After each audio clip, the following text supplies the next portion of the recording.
ಆತ್ಮೀಯರೇ, ಇಂದಿನ ತರಗತಿ ತಮಗೆಲ್ಲ ಸ್ವಾಗತ. ನಮ್ಮ ಪ್ರಾಚೀನ ಭಾರತ ಇತಿಹಾಸ ಮಾಲಿಕೆ ಅಡಿಯಲ್ಲಿ ವೈದಿಕ ಸಂಸ್ಕೃತಿ ಮುಂದುವರೆದ ಭಾಗ, ಋಗ್ವೇದ ಕಾಲದ ಆರ್ಥಿಕ ಜೀವನ ಹೇಗಿತ್ತು ನೋಡ್ಕೊಂಡು ಬರುವ. ಕೃಷಿ ಪ್ರಮುಖ ಕಸಬು, ಪಶುಪಾಲನೆ ಇತ್ತು. ಉಳುಮೆ ಭೂಮಿಯನ್ನು ಕ್ಷೇತ್ರ ಎಂದು ಕರೀತಾ ಇದ್ದರು. ಜಾನುವಾರುಗಳನ್ನು ಸಂಪತ್ತೆಂದು ಪರಿಗಣಿಸಲಾಗಿತ್ತು. ವಸ್ತು ವಿನಿಮಯ ಪದ್ಧತಿ ಅಂದು ಜಾರಿಯಲ್ಲಿತ್ತು. ನೇಗಿಲಿನ ಬಳಕೆ ಗೊತ್ತಿತ್ತು. ಜಮೀನನ್ನು ಊರ್ವರ ಕ್ಷೇತ್ರ ಅಂತಿದ್ರು. ಅವಸತ್ ಅಂದರೆ ನಿರ್ಮಿತ ಬಾವಿ. ಬೆಳೆಯನ್ನು ಅಂದರೆ ದಾನ ಅಥವಾ ಯಾವ ಎನ್ನುತ್ತಿದ್ದರು. ಪಶುಸಂಗೋಪನೆ, ಪಶುಗಳ ರಕ್ಷಣೆಗಾಗಿ ನಡೆಯುವ ಯುದ್ಧವನ್ನು ಗವಿಸ್ತಿ ಎನ್ನುತ್ತಿದ್ದರು. ಗವಿಸ್ತಿ ಅಂದರೆ ಅಪಹರಣಗೊಂಡ ಗೋವುಗಳನ್ನು ಹುಡುಕುವುದು ಎಂದರ್ಥ. ಯಮುನಾ ಕಣಿವೆ ಗೋ ಸಂಪತ್ತಿಗೆ ಅಂದು ಪ್ರಸಿದ್ಧವಾಗಿತ್ತು. ಗೋವಿನ ಕಿವಿಯ ಮೇಲೆ 8 ಎಂಬ ಅಷ್ಟಕರ್ಣಿ ಚಿಹ್ನೆ ಹಾಕಲಾಗುತ್ತಿತ್ತು. ವಸ್ತು ವಿನಿಮಯ ಪದ್ಧತಿ ಜಾರಿಯಲ್ಲಿತ್ತು. ಕಬ್ಬಿಣದ ಬಳಕೆಯನ್ನು ತಿಳಿದುಕೊಂಡಿದ್ದರು. ನಿಷ್ಕಾ ಎಂಬ ಚಿನ್ನದ ನಾಣ್ಯ ಜಾರಿಯಲ್ಲಿತ್ತು. ಎತ್ತಿನ ಗಾಡಿಗಳಿಗೆ ಅನಸ್ ಎನ್ನುತ್ತಿದ್ದರು. ಅಗ್ನಿದೇವನನ್ನು ಪತಿಕೃತ್ ಅಂದರೆ ಮಾರ್ಗಕರ್ತೃ ಎನ್ನುತ್ತಿದ್ದರು. ಪಾಣಿ ಎಂಬ ಆರ್ಯೇತರ ಜನರ ವ್ಯಾಪಾರ ಮಾಡುತ್ತಿದ್ದರು.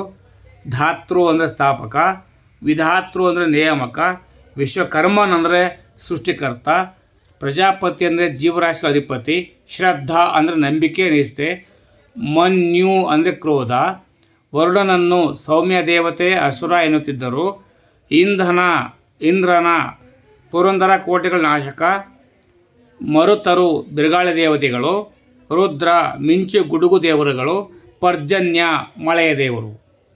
ಋಗ್ವೇದದಲ್ಲಿ 250 ಸ್ತೋತ್ರಗಳು. ಇಂದ್ರನ ಕುರಿತು 2ನೇ ಸ್ಥಾನ ಅಗ್ನಿ, 200 ಸೂತ್ರಗಳು.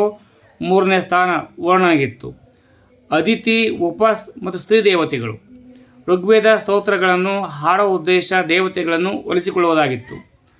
ಗೋಗ್ನ ಯಜ್ಞ ಕಾಲದಲ್ಲಿ ಬಂದ ಅತಿಥಿಗಳನ್ನು ಗೋಗಾ ಎನ್ನುತ್ತಿದ್ದರು. ಗೋಗ್ನ ಎಂದರೆ ಗೋ ಸೇವಿಸುವವನು ಎಂದರ್ಥ. ದೇವಾಲಯ ವಿಗ್ರಹಗಳಾಗಲಿ ಇರಲಿಲ್ಲ.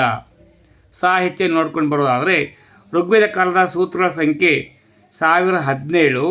ಅದು ಇವುಗಳನ್ನು ಈಗ 8ನೇ ಮಂಡಲದಲ್ಲಿ ಸೇರಿಸಿದ್ದನ್ನು ಕಾಣುತ್ತೇವೆ. ಹೀಗೆ ಒಟ್ಟು 1028 ಶ್ಲೋಕಗಳಿವೆ. ಇದರಲ್ಲಿ 10 ಮಂಡಲಗಳಿವೆ. 2ರಿಂದ 7 ಭಾಗಗಳು ಹಳೆಯ ಅಂಶಗಳನ್ನು ಒಳಗೊಂಡಿವೆ. 8 ಮತ್ತು 9ನೇ ಮಂಡಲವು ಮಿಶ್ರ ಅಂಶಗಳು ಹಾಗೂ 1ರಿಂದ 10 ಹೊಸ ಅಂಶಗಳು ಒಳಗೊಂಡಿದ್ದು ಇದು ಅತಿ ದೊಡ್ಡದಾದ ಪುಸ್ತಕ ಒಳಗೊಂಡಿದೆ. ಪುರುಷ ಸೂಕ್ತ 10ನೇ ಮಂಡಲದಲ್ಲಿ ಕಂಡುಬರುತ್ತದೆ. ಇದಲ್ಲದೆ ದುರ್ಗಾ ಸೂಕ್ತ, ಸ್ತ್ರೀ ಸೂಕ್ತಗಳು ಕೂಡ ಇದರಲ್ಲಿವೆ.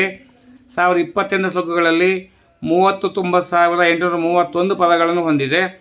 30 ಮನುಸ್ಮೃತಿಗಳಾಗಿದ್ದು ಇವುಗಳನ್ನು ಭಂಡಾರ್ಕರ್ ಓರಿಯೆಂಟಲ್ ರಿಸರ್ಚ್ ಸಂಸ್ಥೆ ಪುಣೆ ರಕ್ಷಿಸಿಡಲಾಗಿದೆ. Were added to UNESCO memory of the world registered in 2007. ರಾಜಾಶ್ವಯ ರಾಜನು ತನ್ನ ಸಾರ್ವಭೌಮತ್ವದ ಅಡಿಯಲ್ಲಿ ದಾನ ದತ್ತಿಗಳನ್ನು ಮಾಡುವುದು. ಅಶ್ವಮೇಧ ಯಾಗ ಅಂದರೆ ಕುದುರೆಗಳ ಯಾಗ. ವಾಜಪೇಯ ಅಂದರೆ ರಥಸ್ಪರ್ಧೆ ಕೈಗೊಳ್ಳುವುದು. ಪ್ರೊಫೆಸರ್ ಮ್ಯಾಕ್ಸ್ ಮುಲ್ಲರ್ ಅವರು ಋಗ್ವೇದವನ್ನು ಮನುಕುಲದ ಪ್ರಥಮ ಗ್ರಂಥ ಅಂತ ಕರೆದಿದ್ದಾರೆ. ಉತ್ತರ ವೈದಿಕ ಯುಗಕ್ಕೆ ಬಂದರೆ ಋಗ್ವೇದ ಕಾಲದ ನಂತರ ಸಾಮ, ಯಜುರ್, ಅಥರ್ವಣ ವೇದಗಳ ಕಾಲವನ್ನು ವೇದೋತ್ತರ ಕಾಲ ಎಂದು ಕರೀತಾರೆ. ಬ್ರಾಹ್ಮಣಕಗಳು, ಅರಣ್ಯಕಗಳು, ಉಪನಿಷತ್ತುಗಳು ಅಸ್ತಿತ್ವಕ್ಕೆ ಬಂಧವಾಗಿದ್ವು. ಮಹಾಭಾರತ ಮತ್ತು ರಾಮಾಯಣ, ಹಸ್ತಿನಾಪುರ, ಕೋಸಂಬಿ, ಕುರುಕ್ಷೇತ್ರಗಳು ಇವೆಲ್ಲ ಕಂಡುಬರುತ್ತವೆ. ಕೋಸಂಬಿ 30 ಮೈಲಿ ದೂರ ಇರುವ ಕೋಸಂ ನಗರವಾಗಿದೆ. ಆಶ್ರಮಗಳು 4: ಬ್ರಹ್ಮಚರ್ಯ ಆಶ್ರಮ, ಗೃಹಸ್ಥ ಆಶ್ರಮ, ವಾನಪ್ರಸ್ಥ ಆಶ್ರಮ, ಸನ್ಯಾಸತ್ವ ಆಶ್ರಮ. ಅನುಲೋಮ ವಿವಾಹ ಪದ್ಧತಿ ಇತ್ತು. ಹೆಣ್ಣು ಕೀಳುಜಾತಿಯು. ಪ್ರತಿಲೋಮ ವಿವಾಹ ಪದ್ಧತಿ ಗಂಡು ಕೆಳಜಾತಿಯವನು ಆಗಿದ್ದನು. ವಿಷ್ಣು, ಪಶುಪತಿ, ರುದ್ರ ಇತ್ಯಾದಿ ದೇವರುಗಳು ಅಸ್ತಿತ್ವಕ್ಕೆ ಆವಾಗ ಬಂದರು. ಸ್ತ್ರೀಯರಿಗೆ ಶಿಕ್ಷಣವನ್ನು ನಿರಾಕರಿಸಲಾಯಿತು. ಪಂಚಜನರು ಋಗ್ವೇದದಲ್ಲಿ ಯದು, ಅನು, ಧ್ರುಯ, ಪುರು ಮತ್ತು ತುರುವಸು. ಮಂಡಲ 3ರಲ್ಲಿ ವಿಶ್ವಾಮಿತ್ರರಿಂದ ರಚಿತಗೊಂಡ ಗಾಯತ್ರಿ ಮಂತ್ರ ಇದೆ. ಮಂಡಲ 9ರಲ್ಲಿ ವೇದ ದೇವರಾದ ಸೋಮದೇವರ ಬಗ್ಗೆ ಉಲ್ಲೇಖ ಇದೆ. ಇನ್ನು ಮಂತ್ರಿ ಪರಿಷತ್ತಿಗೆ ಬಂದಿದ್ದೆ ಆದರೆ ಸಂಗ್ರಹಿತ್ನ ಅಂದರೆ ಕೋಶಾಧಿಕಾರಿ, ಭಾಗಧೂಪ ತೆರಿಗೆ ವಸೂಲಿ ಮಾಡುವವ, ಸೂತ ರಾಜಸಾರಥಿ, ಕ್ಷತ್ರಿ ಮನೆವಾರ್ತೆಗಾರ, ಅಕ್ಷವಾಪ ದ್ಯೂತ ಅಧಿಕಾರಿ, ಗೋಬಿಕರ್ತನ ಬೇಟಿಲ್ ರಾಜನ ಸಹವಾಸಿ, ಪಾಲಗಾರ ಆಸ್ಥಾನಿಕ, ಪುರೋಹಿತ ರಾಜಗುರು. ಮದುವೆಯ ಬಗೆಗಳು ಎಷ್ಟು ಥರ ಇದು? 8 ಥರ ಇದ್ವು ಅಂತಾಗ ಬ್ರಹ್ಮ ಅಂದರೆ ಒಂದೇ ವರ್ಗದವರು ಮದುವೆ, ಅದು ನಿಯಮಬದ್ಧ, ಅದಕ್ಕೆ ಬ್ರಹ್ಮಲಗ್ನ ಅಂತ. ದೈವ, ಹುಡುಗಿಯನ್ನು ಪೂಜಾ ವಿಧಿವಿಧಾನಗಳಿಗೆ ದೇವರಿಗೆ ಬಿಡುವುದು. ಅರ್ಪ, ಹೆಣ್ಣಿನ ತಂದೆ ತಾಯಿ ಗೋವನ್ನು ನೀಡಿ ಮದುವೆ ಮಾಡಿಸುವುದು. ಪ್ರಜಾಪತ್ಯ, ವರದಕ್ಷಿಣೆ ನೀಡದೆ ಹೆಣ್ಣು ಮದುವೆಯಾಗುವುದು. ಗಾಂಧರ್ವ, ಪರಸ್ಪರರು ಘೋಷಣೆಗೊಂಡ ವಿವಾಹವಾಗುವುದು. ರಾಕ್ಷಸ, ಹುಡುಗಿ ಎತ್ಕೊಂಡು ಹೋಗಿ ಮದುವೆ ಆಗೋದು. ಅಸುರ, ಹುಡುಗಿಯನ್ನು ಪೋಷಕರಿಂದ ಖರೀದಿಸುವಿಕೆ. ಪೈಶಾಚ, ಹುಡುಗಿ ಪ್ರಜ್ಞೆಹೀನಳಾಗಿದ್ದಾಗ ಮದುವೆ ಆಗೋದು, ಅದಕ್ಕೆ ಪೈಶಾಚ ಅಂತಾರೆ. ಇನ್ನು ಸಾಮವೇದಕ್ಕೆ ಬಂದರೆ ಇಂಪಾದ ಸಂಗೀತವೆಂದರ್ಥ. ಸಾಮನ್, ಇದರಲ್ಲಿ 1603 ಸ್ತೋತ್ರಗಳಿದ್ದು 99 ಸ್ತೋತ್ರಗಳನ್ನು ಬಿಟ್ಟು ಉಳಿದವೆಲ್ಲವೂ ಋಗ್ವೇದದಿಂದ ಆಯ್ದುಕೊಳ್ಳಲಾಗಿದೆ. ಉದ್ಘಾತರು ಎಂಬ ವಿಶೇಷ ದರ್ಜೆ ಪುರೋಹಿತರು ಹಾಡುತ್ತಿದ್ದರು. ಯಜುರ್ವೇದ 10,984 ಪದ್ಯ, 40 ಅಧ್ಯಾಯ ಇದೆ. ಯಜ್ಞಗಳ ಬಗ್ಗೆ ಒಳಗೊಂಡಿದೆ. ಶ್ವೇತ ಯಜುರ್ವೇದ ಮತ್ತು ಕೃಷ್ಣ ಯಜುರ್ವೇದ ಎಂದು 2 ಭಾಗಗಳನ್ನಾಗಿ ಮಾಡಲಾಗಿದೆ.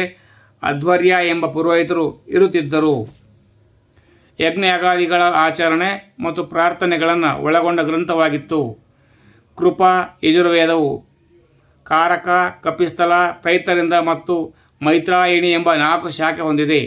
ಅಥರ್ವಣ ವೇದ, ಇದನ್ನು ಬ್ರಹ್ಮ ವೇದವೆಂದು ಕರೆಯಲಾಗುತ್ತದೆ. ಶೌನಕಿಯ, ವೈಷ್ಣಲಾದ ಎಂಬೆರಡು ಶಾಖೆಗಳಿವೆ. ಈ ಶ್ಲೋಕಗಳನ್ನು ದುಷ್ಟ ಶಕ್ತಿಗಳನ್ನು ಓಡಿಸುವ ವಶೀಕರಣ ರೋಗಗಳನ್ನು ವಾಸಿ ಮಾಡಲು ಬಳಸುತ್ತಿದ್ದರು. 731 ಶ್ಲೋಕಗಳನ್ನು ಇದು ಒಳಗೊಂಡಿದೆ. ಧನ್ಯವಾದಗಳು. ಸರ್ವೇ ಜನ ಸುಖಿನೋ ಭವಂತು. ಜೈ ಹಿಂದ್, ಜೈ ಕರ್ನಾಟಕ, ಜೈ ಭಾರತ್ ಮಾತೆ. ಸರ್ವರಿಗೂ ಶುಭವಾಗಲಿ.